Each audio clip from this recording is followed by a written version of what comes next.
Cool.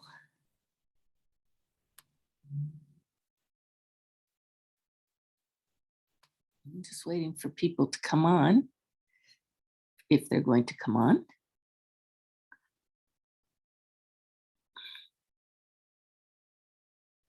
Come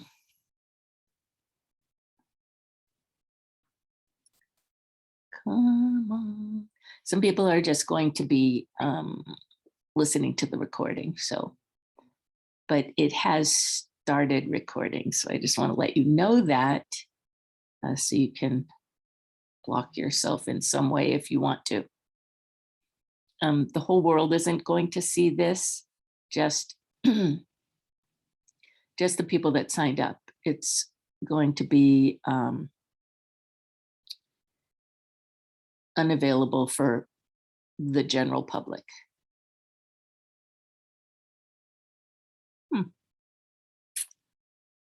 Well,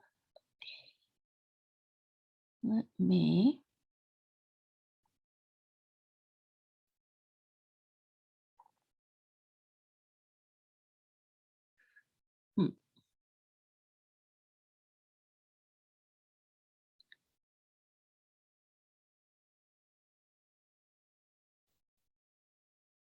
oh, here we go. No, that's not it. Trying to figure out where the people are and if they can't get in. Let me see. Mute all commentary, start video.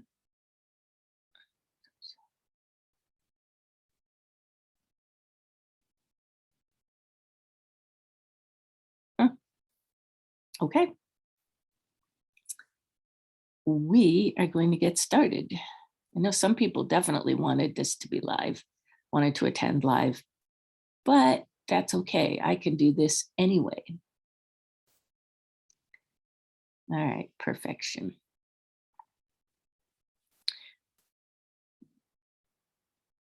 And I need to share my screen.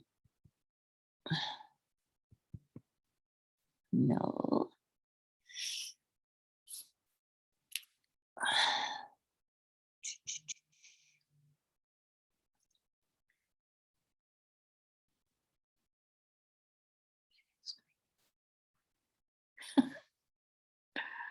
Oh my gosh. Share screen. Okay, so you aren't going to see me much right now, but you are sharing screen. Okay, cool. All right, excellent. Oh, you are going to see me. Let me just move that. Move. Oh, what? Okay.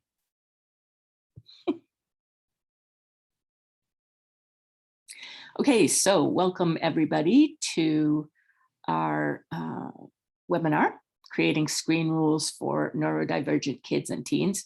I'm super happy to be with you.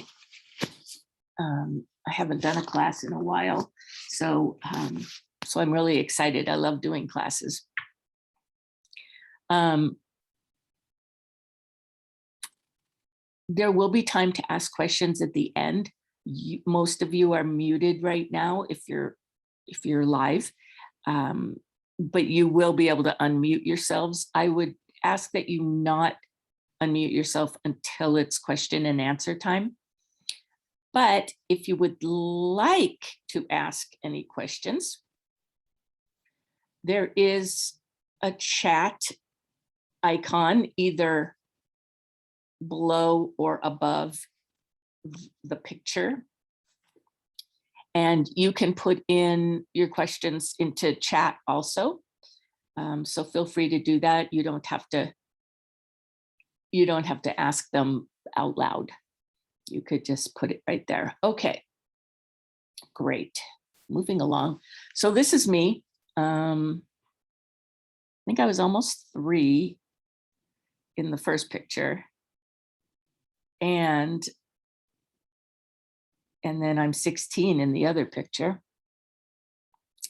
So, and then here's me in the present. There were some years between that though. So I just want to tell you a little bit about myself, just to give you my ADHD credentials. So I was diagnosed with ADHD in 1980, and I was 23. There was something going on with me before 1980, and I was surrounded by therapists, educators, yeah, pretty much therapists and educators. I mean, my mom was a therapist, my dad was an educator, and they worked for other educators and therapists. So there were always these people around me, and nobody really knew what was going on. Or if they did, they weren't telling my parents, which I can understand. I mean, you know, it's hard to tell somebody who's a professional that something's wrong with your kid, but something was wrong with their kid. I got into trouble a lot as a kid. I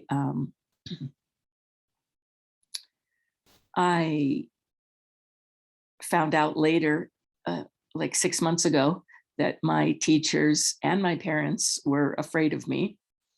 I was talking to one of my dad's, well, I was talking to my dad's best friend, and who's still alive, and yeah, he told me. So apparently there were things that when I wanted them, I really wanted them. And one of the things I wanted was to learn. I was an insatiable learner, and not that much in elementary school as far as school, but I just wanted to learn so many things. And so I kind of demanded my education because I really wanted it. And when you have somebody demanding an education, that can throw people off. I didn't say I want an education, but I was just constantly asking questions. And my curiosity got me in trouble a lot, which shouldn't happen. It got me in trouble because I was asking questions. I wasn't doing anything. I was just asking a lot of questions. Nowadays, I would say just let your kids ask you questions. And if I tried to be good, so to speak, you know, like I'm not going to talk at all today. I'm going to be really quiet. I'm just going to sit and listen. That doesn't work if it's not like what we have, we can learn to control it in a certain way, or manipulate it or channel it, which is a better way to say it. But the truth is that we're missing some chemicals, and we can't just make those chemicals appear by willpower or really, really wanting it to happen. I mean, that's not how chemicals work. Somebody who's diabetic cannot make insulin appear just because they really, really want it. So, and that's important to understand. I could not have not gotten into trouble because I was working with a brain that in certain aspects was depleted, sort of a gas tank that was half full. But when I was diagnosed, everything fell into place. And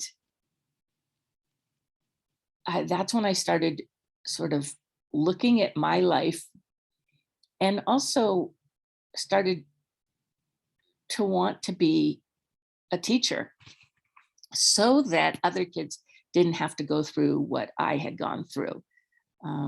So I became a teacher and a school counselor, And and I started this business in 2006.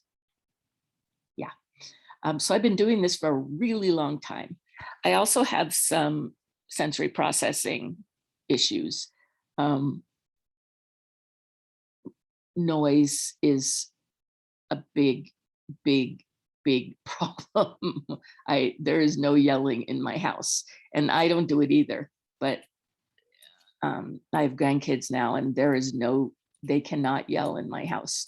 There aren't a lot of rules because they're really good kids, but I can't take yelling, for example.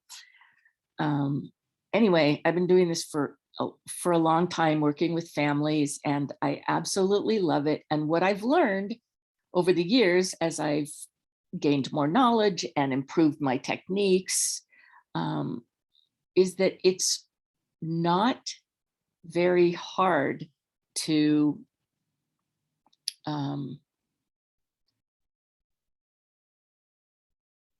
rechannel what has been going wonky or wrong or whatever you want to call it in your family if the parents are committed.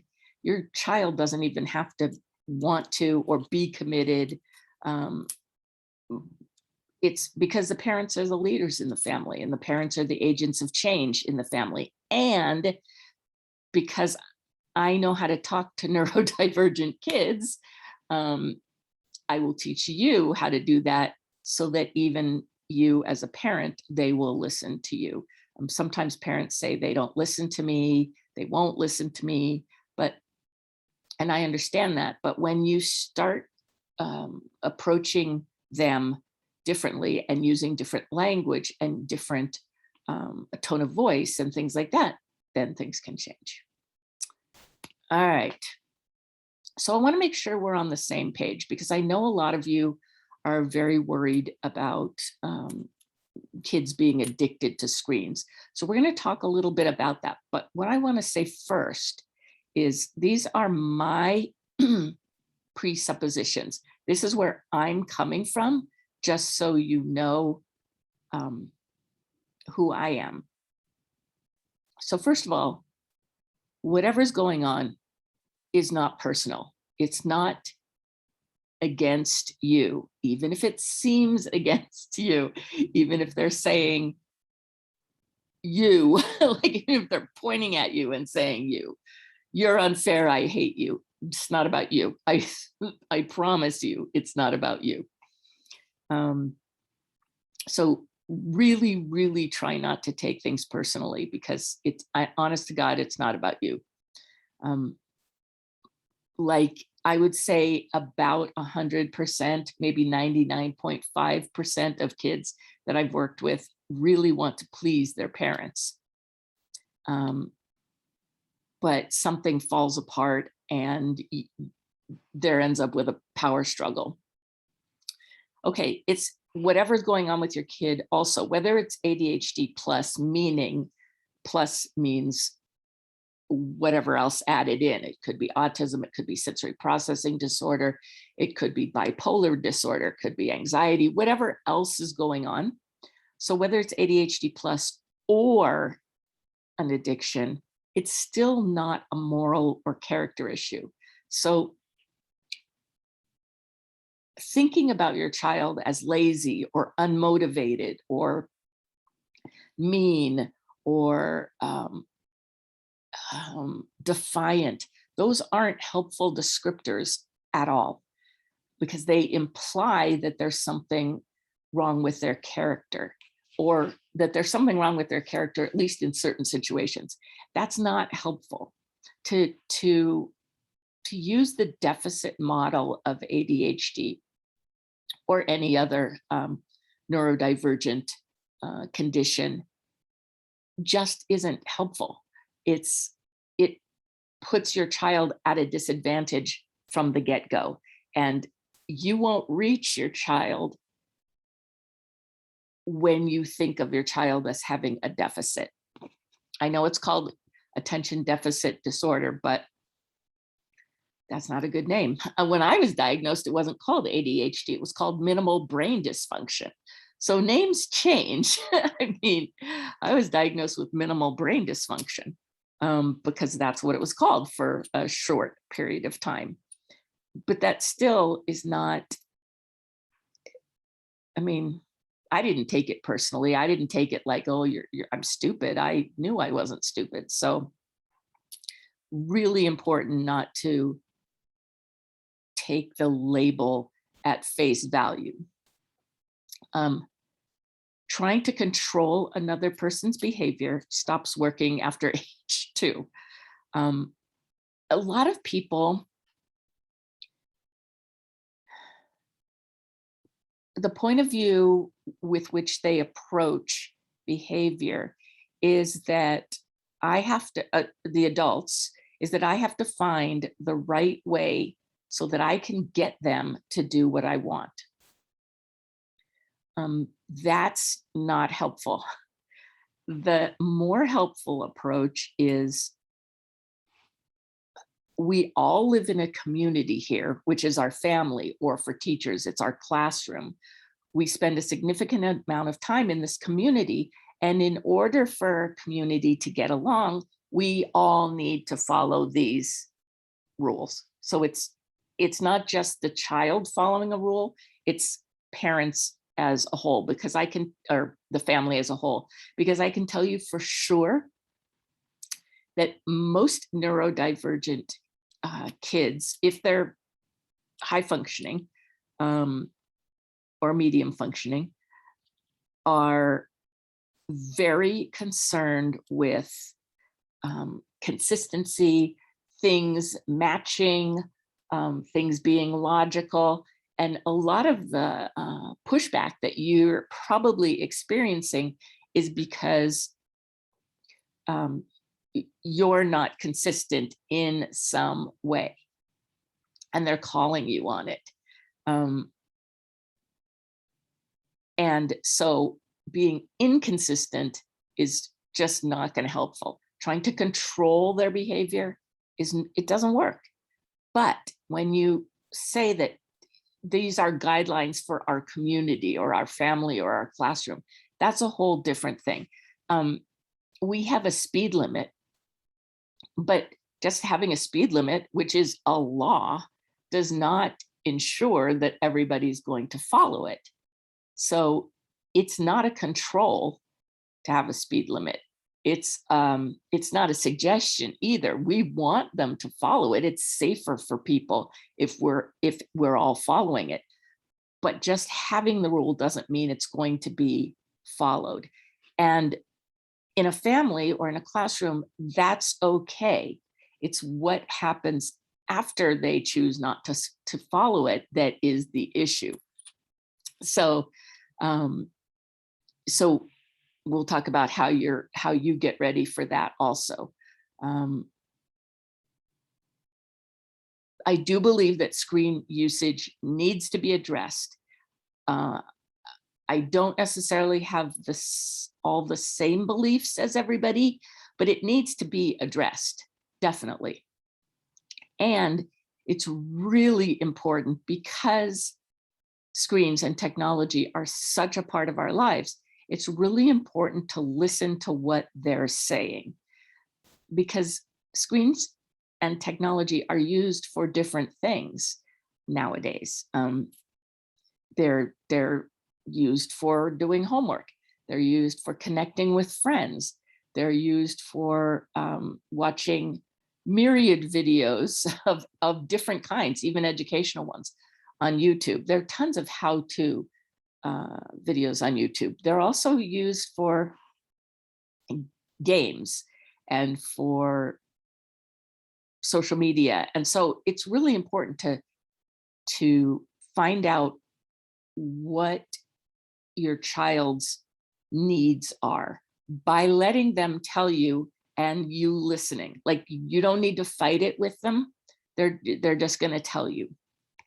Okay, are screens really a problem?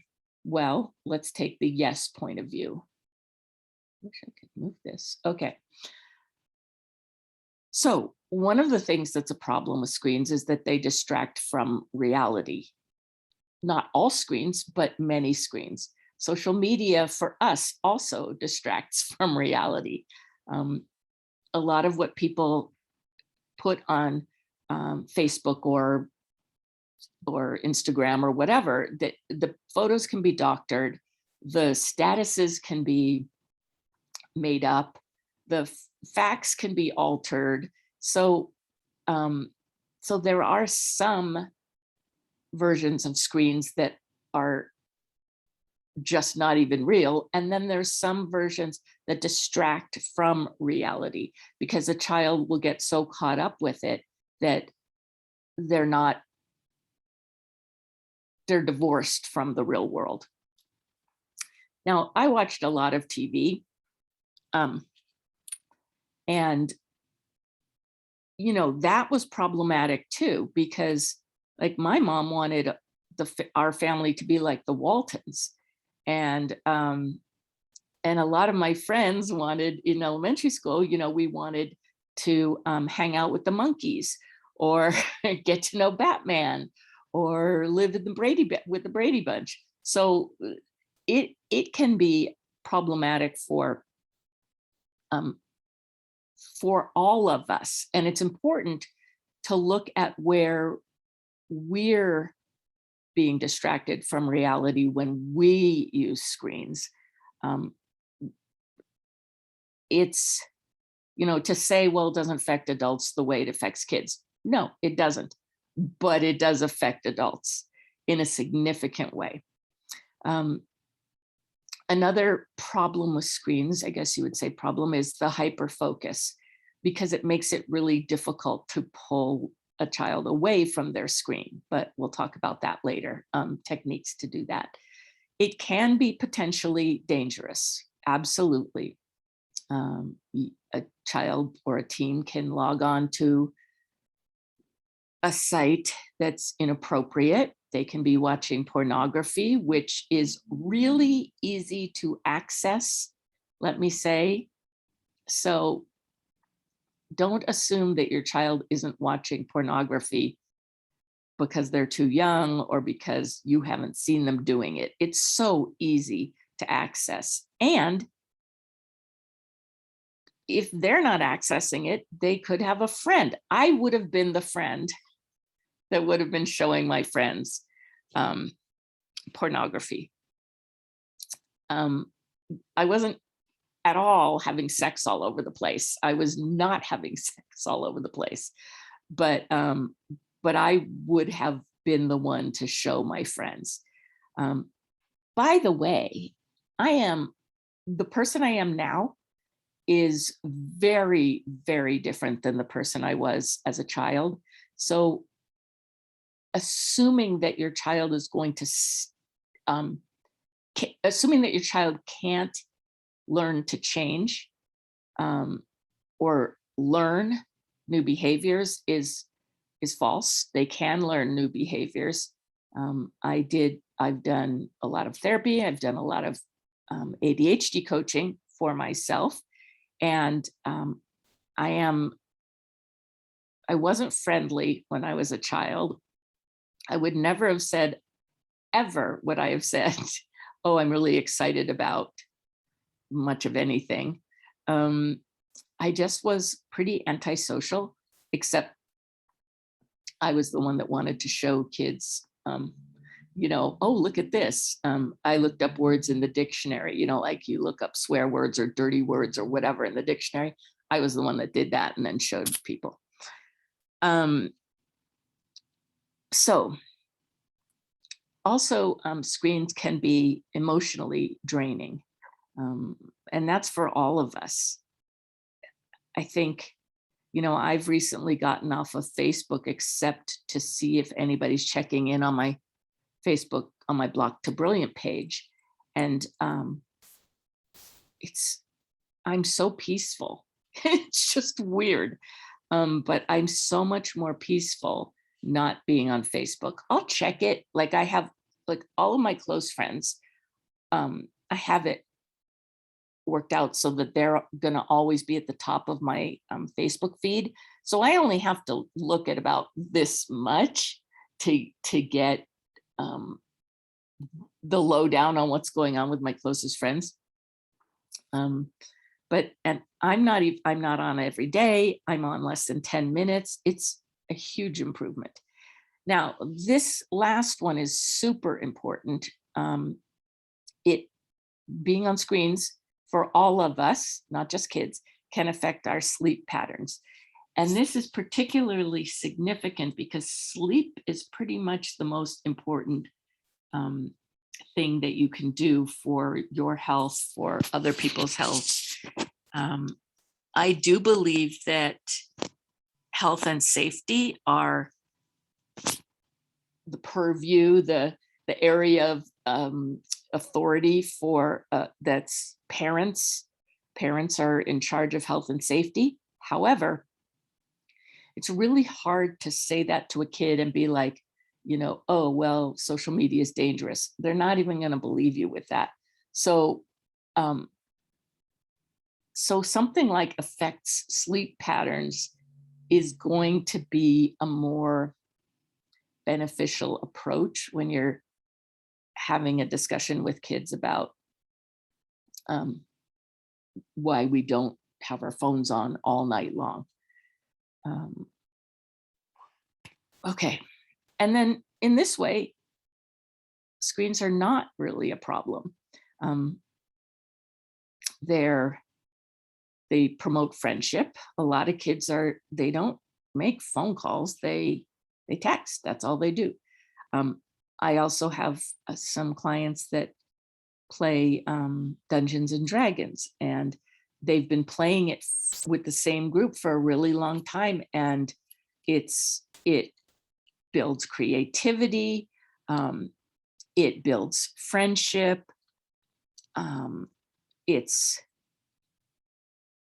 It may be one of the few places where your child feels competent, because they may not feel competent at school because of a school's point of view about neurodivergence.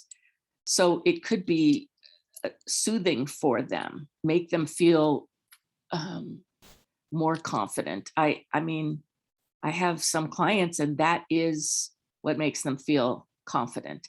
Now, I'm working with them to expand those areas in which they can feel competent and confident.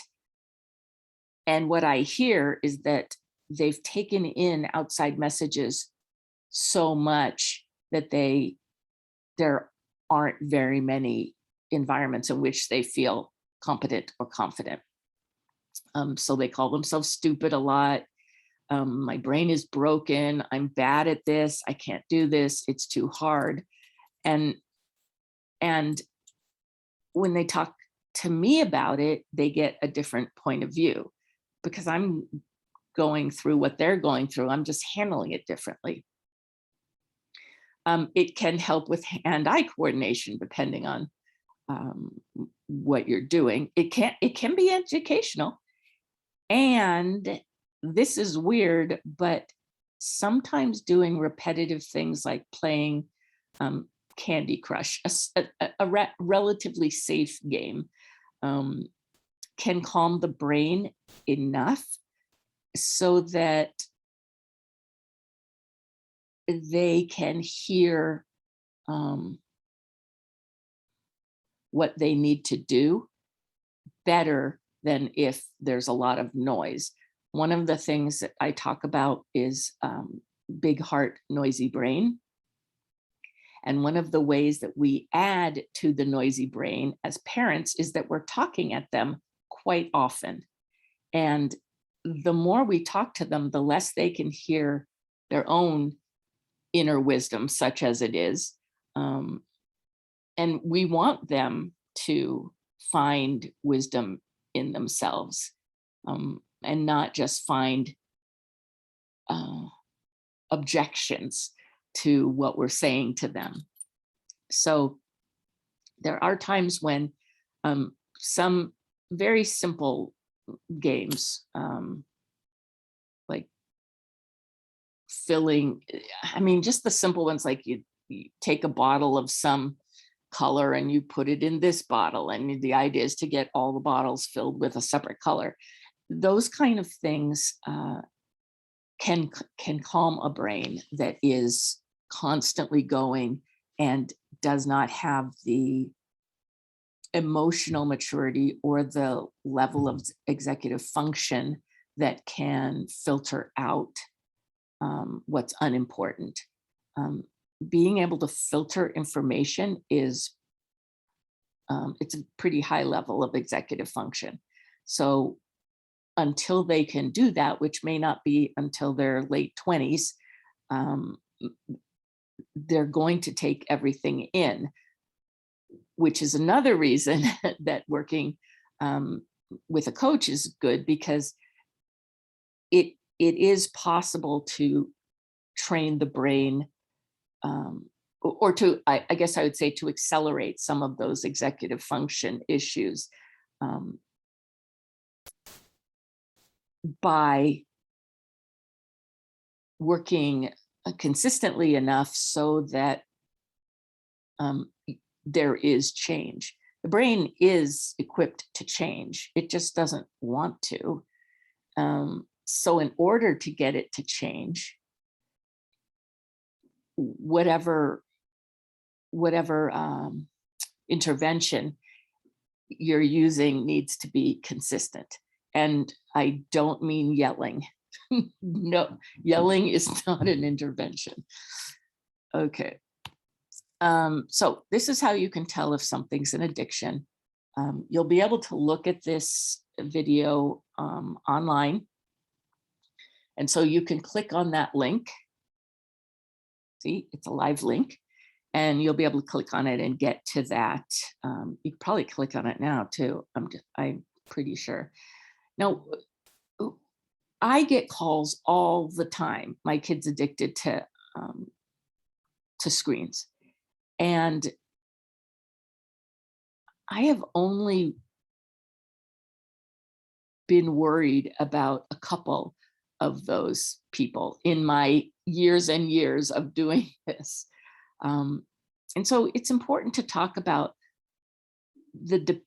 a level of dependence on something versus an addictive level. So dependence would be your child isn't interested in anything else. That happens. And that is not addiction. That would be dependence. They're getting something significant from the screen, but it's still not addiction. Your child may sneak screen time, still not an addiction.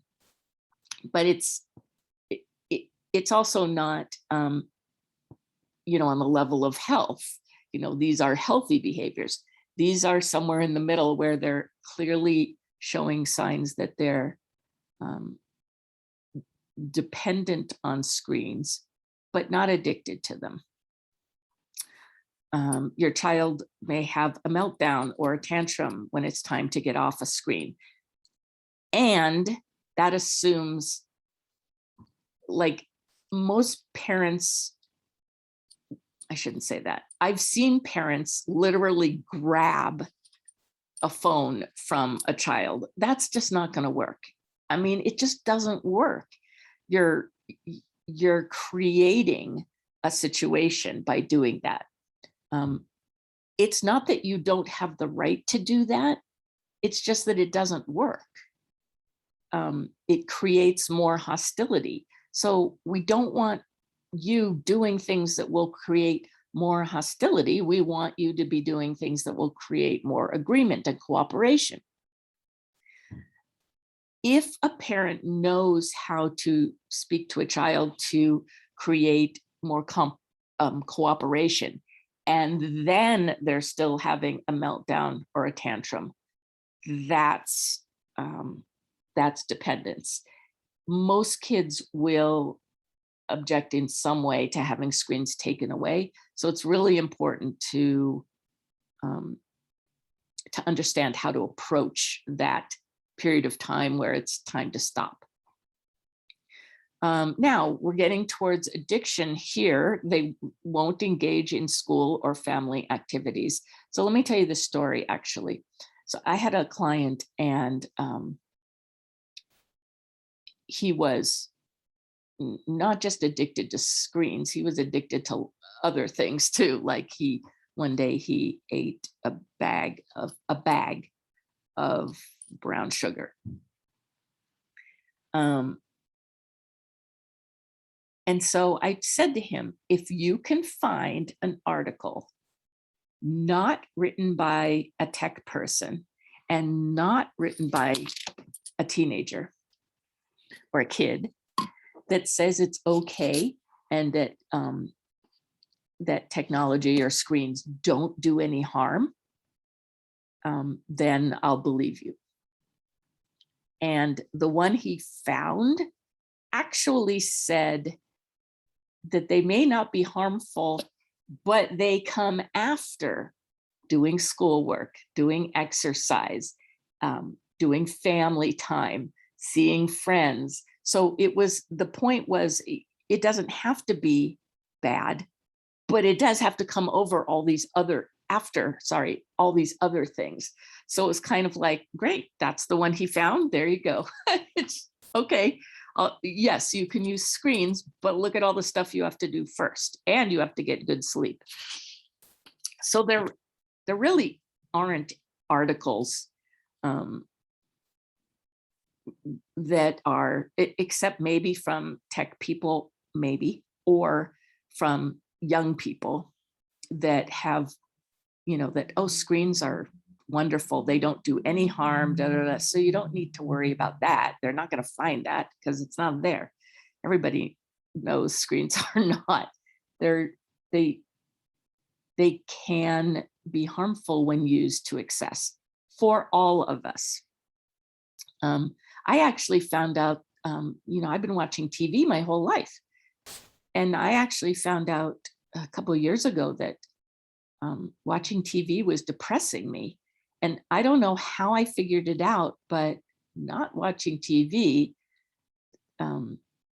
took away a certain level of depression. I don't know what was causing it exactly, but it's important for us to look also at how we engage with screens. So they won't engage in school or family activities. It's causing problems in outside relationships, or they'll break the law or do something wild to get at their screens. Those ones in red are a level of potential or possible addiction where it's worth looking or connecting with an addiction specialist. And let me give you an example of something wild to get to it. You know what breaking the law is, and usually with kids, it's going to involve stealing, like stealing a remote, for instance. Okay, so I had this client. He had extreme anxiety, and a lot of it was social anxiety. He had friends. He talked to people more when they were his peers or when they were playing, like in Seattle, they have this, like it's called Ultimate Frisbee.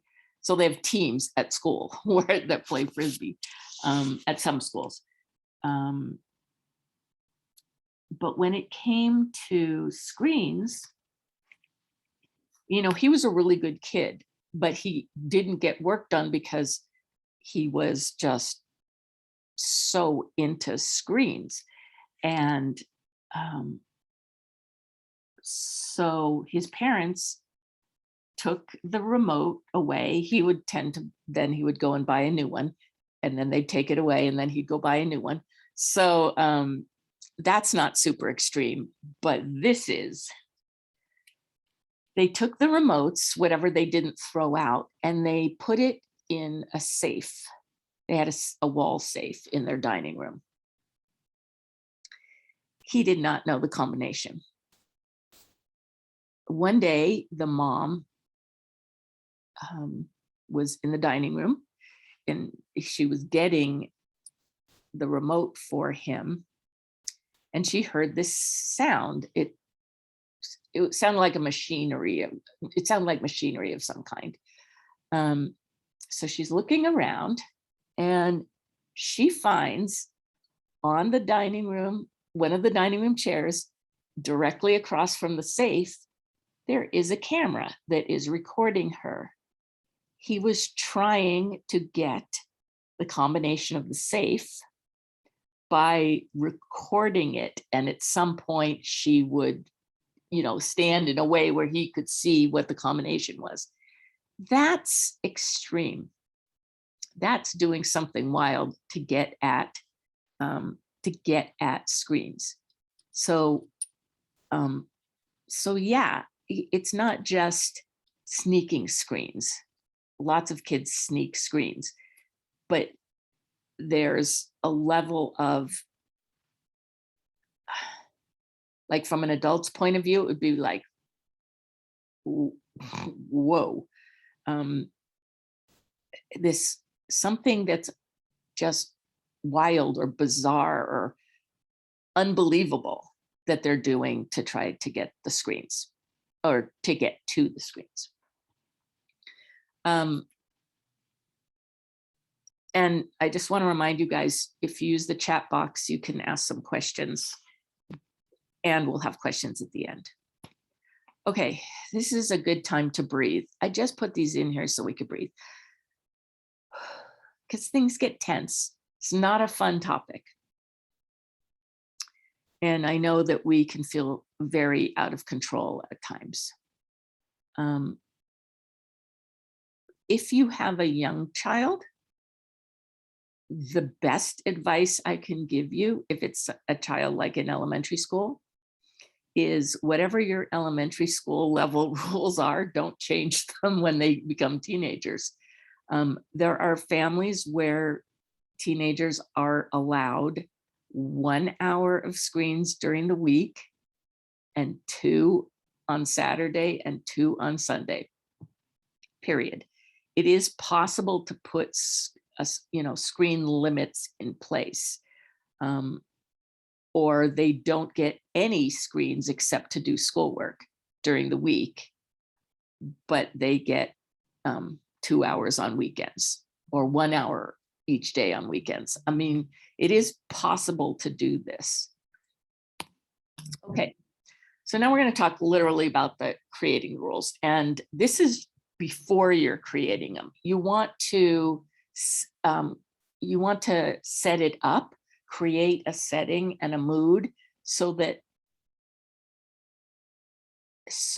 you're not setting up an antagonistic environment. You're sort of waving a surrender flag without totally surrendering. You're just kind of going like, we need some peace here. So first, what I do, because especially teenagers, but all kids love it when you take responsibility for yourself and apologize. Oh man, they love that. Not that you should make it up, but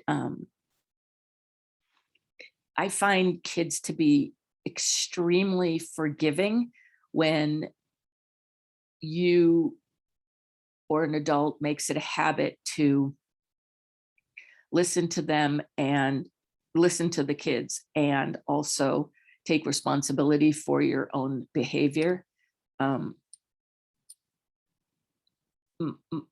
My experience is that kids will be very forgiving and understanding, which is not what we expect, but it's what I found. So you're going to apologize, first of all, and you're going to say, I've been doing this wrong, and I am really sorry. But I took a class from this teacher, and she told us what we were doing wrong. And so, first of all, we are going to have rules around screens, but we want to hear from you more, and we want the rules to pertain to all of us. Now, I'll give you some examples. It doesn't mean that if your child has to turn off a screen at 8 p.m., you have to turn off a screen at 8 p.m. But it could mean that you have your own time, which they know about, like adults turn off screens at 11 or whatever it is. It doesn't have to be the exact same rule, but it has to be a rule for you if there's a rule for them. The reason for that is because neurodivergent kids, again, are looking for that whole consistency thing. Is there any hypocrisy going on? Oh, screens are bad, but you get to watch them. And saying it's because I'm an adult never works. It just doesn't. I mean, imagine, some of us grew up in families where whatever the parents said was what the law was. I did not grow up in that family. My parents were pretty lenient, and a lot of families are lenient. That's why you get your kids saying, well, so-and-so gets to do it, and so-and-so gets to do it. So it's really important that if you have neurodivergent kids, you are approaching them in a different way.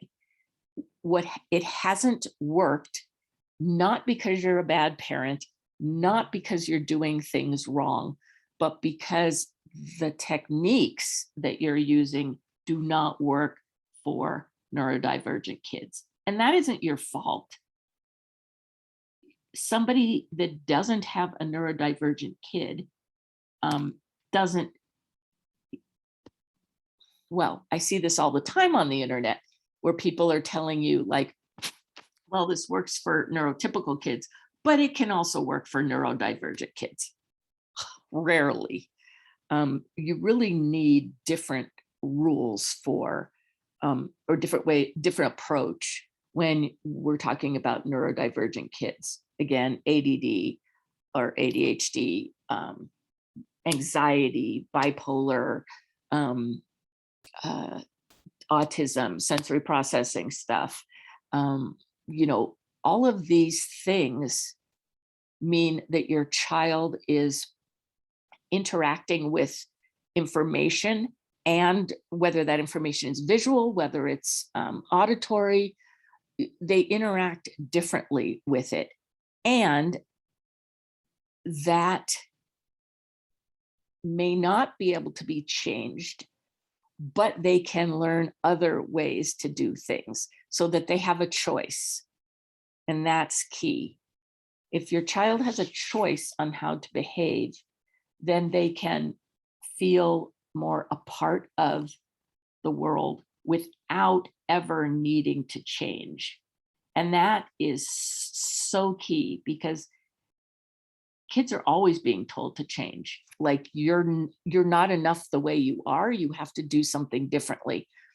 And most neurodivergent kids, I shouldn't say most, many neurodivergent kids, especially kids with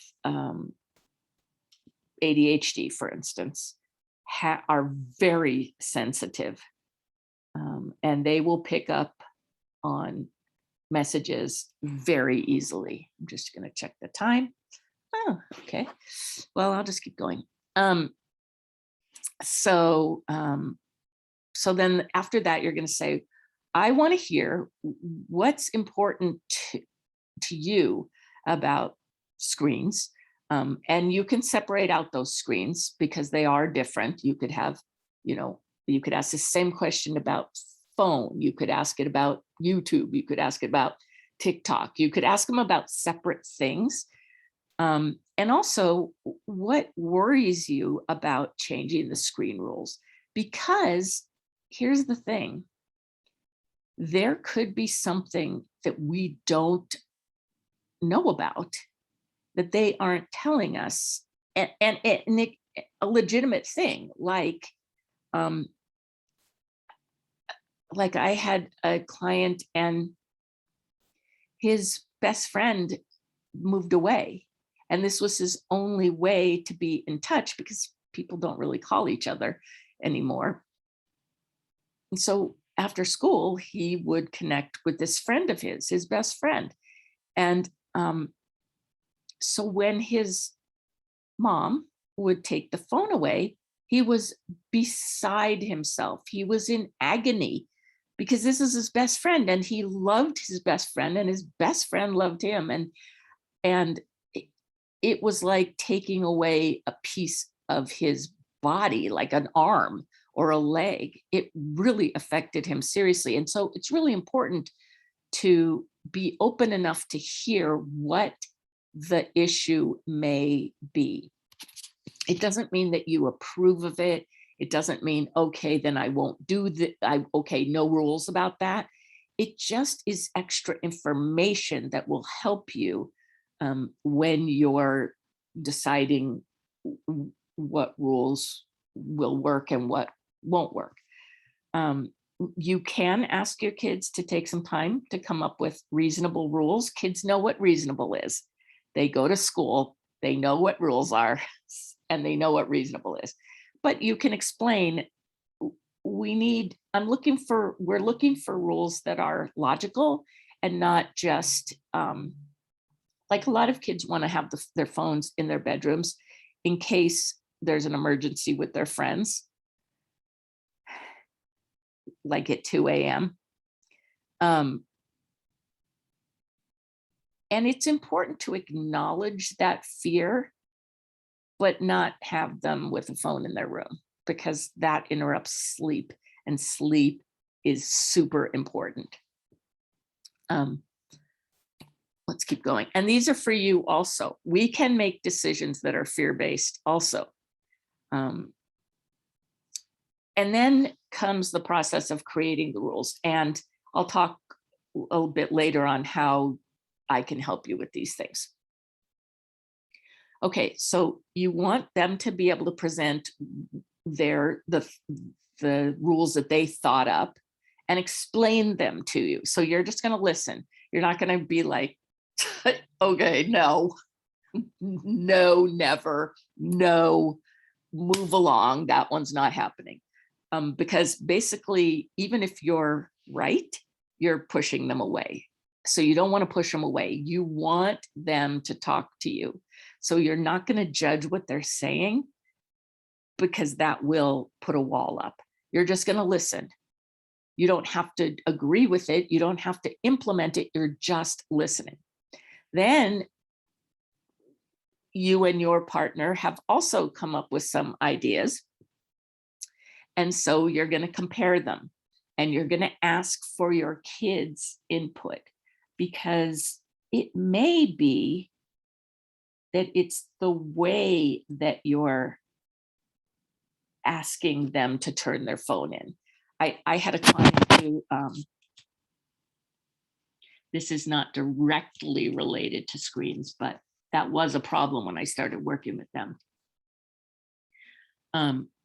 Every time the mom and he were super close. This kid was in 11th grade, and they were very, very, very close. They had an excellent relationship, except when the mom when she felt that he was pulling away from her, she would get scared, and she would start like sort of putting her arm around him and doing like 10 kisses on his cheek and telling him that she loved him, and he hated that. And that's all she focused on, was him pushing her away. She didn't focus on the fact that they're super close. So it was the way she was handling this loving exchange. A lot of times they would read the same books and they would talk about them. He loved that. He just didn't want her to like hang on him and go, but I love you. I love you so much. He just felt very manipulated.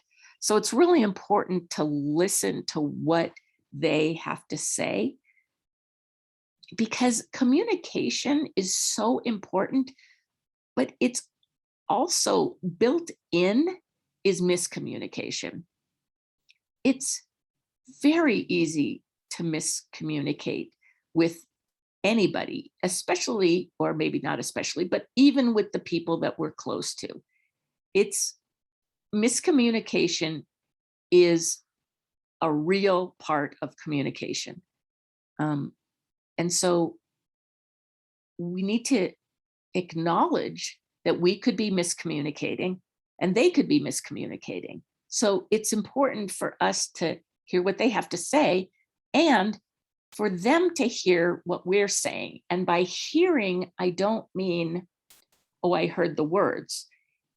If what you're saying, so there's what you're saying, there's what they hear with their ears, and then there's what they hear as in understanding. And if they don't understand, then you have to change the way you're communicating. If your message isn't reaching your child, you have to change the way you're communicating. And that can happen. Like seriously, totally possible for you to say red and your child says, stop saying yellow. You keep saying yellow and I want you to say red. And you're like, I'm totally saying red. I completely agree with you. Red, red, red, red, red. And they're like, you know what? I'm tired of hearing you say yellow. It's like the weirdest thing, but it does happen. It happens. I don't know why, but it happens.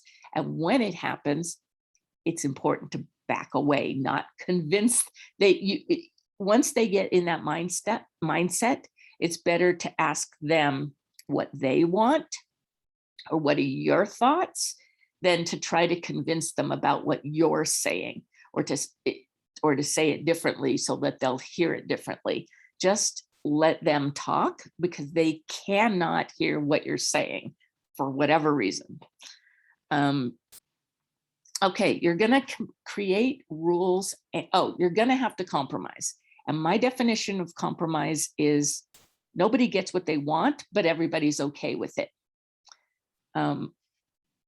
So being okay with a rule or a consequence is awesome. If you can get a whole family to be okay but not super excited, that's great. And you're all going to have to compromise. And then you're going to create rules and consequences that are for the whole family, and you're going to create them as a family. And consequences is where people get anxious. I am a positive discipline parent trainer, and consequence is not an acceptable word because people say it's another word for punishment, but that is not inherent in the word consequence. I look at rules and consequences as if you do this, this happens. It's simple cause and effect. That's all. And if you break a rule, this happens. And if he breaks a rule, this happens. And everybody knows these are the rules and consequences, and this is what happened. And when you're creating all these together, it's much easier to say, you were there when we created the rule. We can, if the family agrees, and take a vote for everybody, if the family agrees, we can look at the rules again, because if they're not working, they're not working. And it's possible that you won't get it right the first time. If the family agrees, we can look at these again. I'm willing to do that. You don't have to be like a drill sergeant, like, no, this is the way it is. Because here's the thing, every time you re-examine something, every time you listen to your child, their executive functions are getting stronger. In order to explain their point of view, they have to build their executive functions to explain their point of view, to problem solve, to see things from your point of view. That's all executive function stuff. And you don't improve executive function by saying, here's a list of things you can do to improve time management. That doesn't work for a neurodivergent kid. That's like, throw it away. Like, like, please. So you want to be teaching them or to strengthen their executive function by giving them opportunities to do that, as opposed to giving them lists. Or by having an executive function coach who says, today we're going to talk about scheduling your appointments. It just doesn't work like that. So you're going to follow the rules, and that whole, I mean, this happens. In fact, most of the time it's the parents that break the rules. Kids like having rules, is my experience. They especially like having family rules. It's often the parent that will break a rule, and then the kid will say, you're not supposed to blah, blah, blah. And the parent will say, I had to because you were doing blah, blah, blah, blah, blah, blah, blah. You don't get to do that. You just get to own your stuff. This is why I love so much working with kids, is they keep you honest. They keep you have to own your stuff.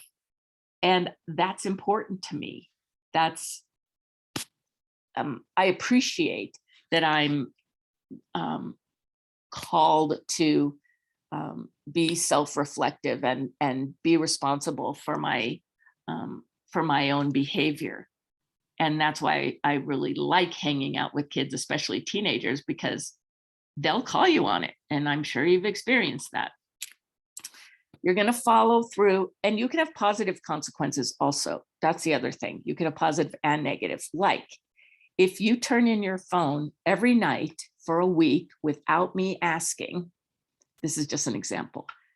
I'll give you, a Starbucks gift card. Maybe it's a $5 gift card, or I'll put $5 into your savings account that you're using to buy a blah, blah, blah, whatever it is. I have a client, she came up with this on her own, and I think it's brilliant. Her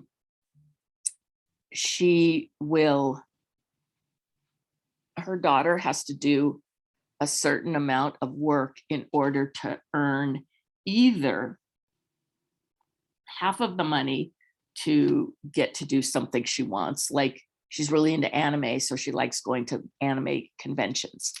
So if you do XYZ, I will pay for half of your entry fee, or I'll pay for the whole thing, depending on what it is. If it's something online that costs money, like a TV show or something like that, or a movie that costs money online, the mom might say, maybe it's $20, and the mom might say, you get all this done and I will pay for that.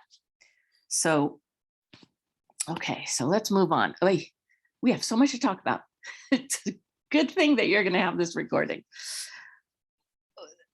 What is right about a rule is whether it works for your family or not. If it doesn't work, you don't have to try to squish it to make it work. It's just not the right rule for your family, and you get to come up with something else. Every family has so many things that characterize what makes them unique. It could be your schedule. It could be your religion. It could be an illness or a physical disability. There's so many factors. And so what makes a rule right is whether it works for your family. So these are things to think about. Are there different rules for different types of screens or technology? You don't have to do that. You can say, you can do a blanket no screens after blah, blah, blah. But you also, or no, some families do no screens after, 6 p.m. unless we're doing something as a family.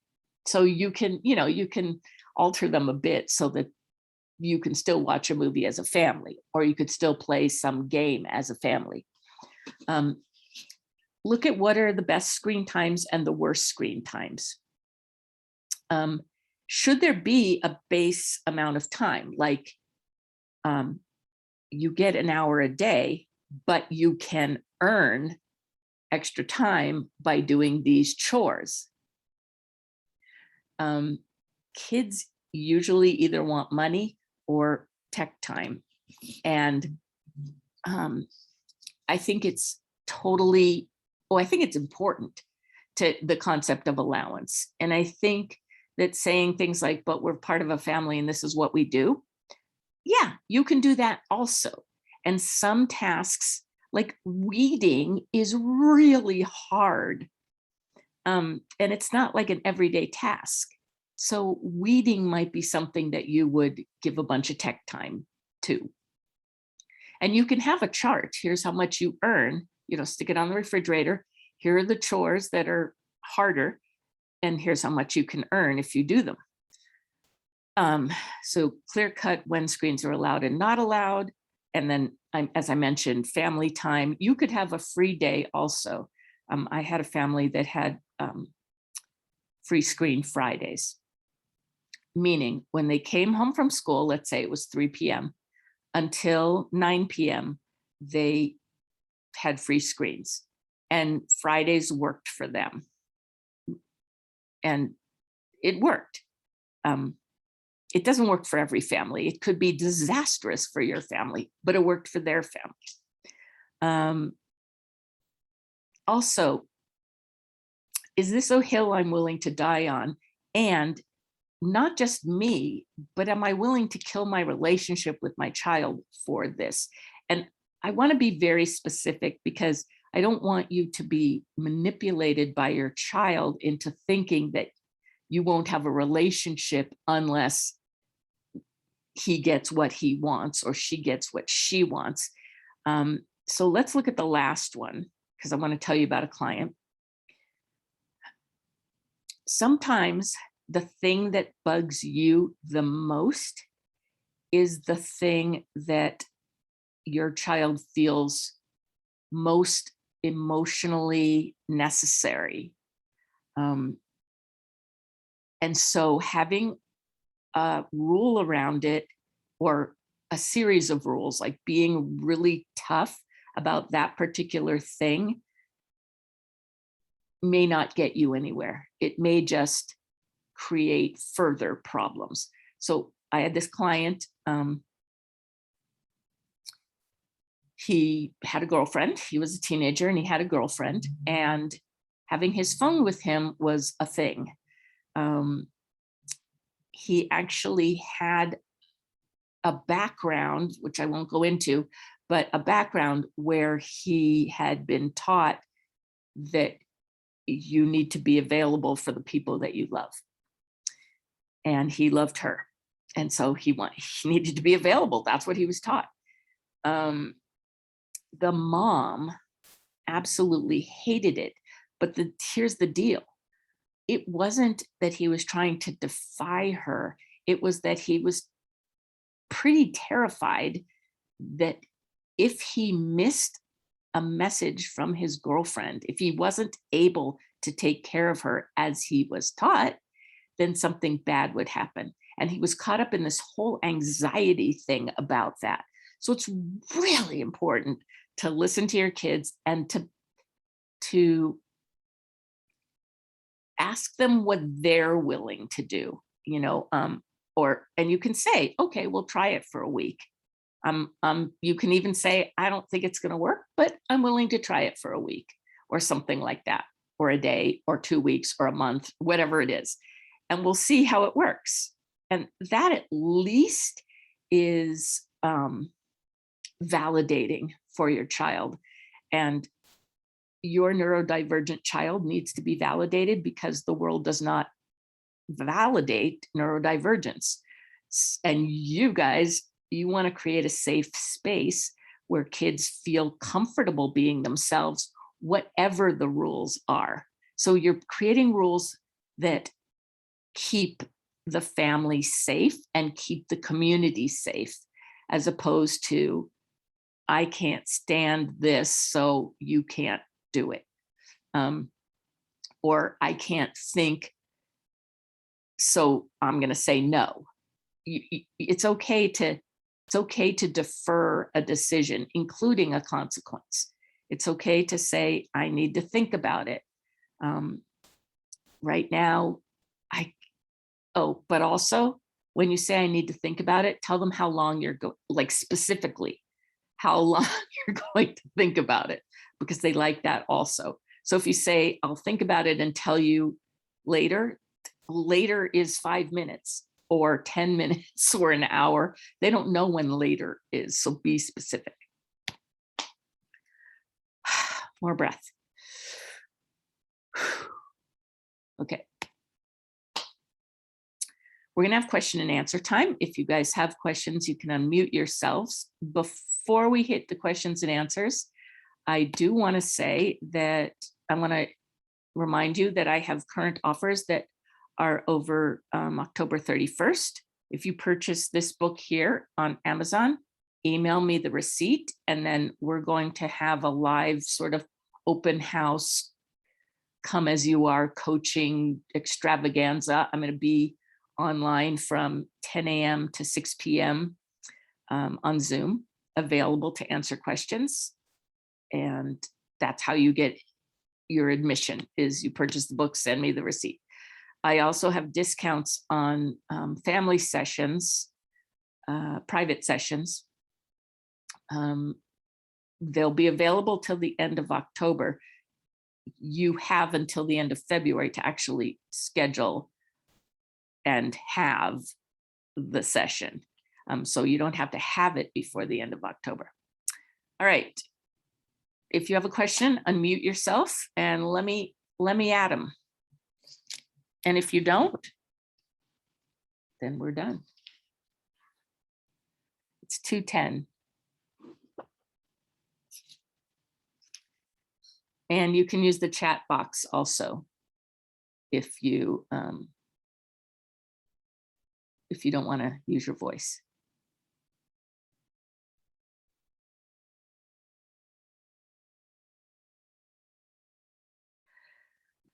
Okay.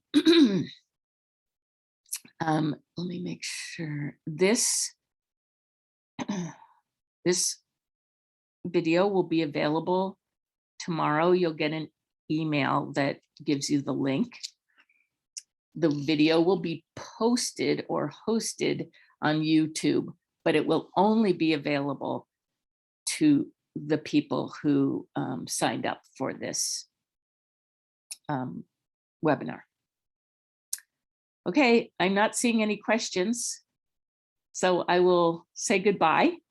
Feel free to email me if you need to. I'm happy to get emails. I love questions. And everybody take care. Bye.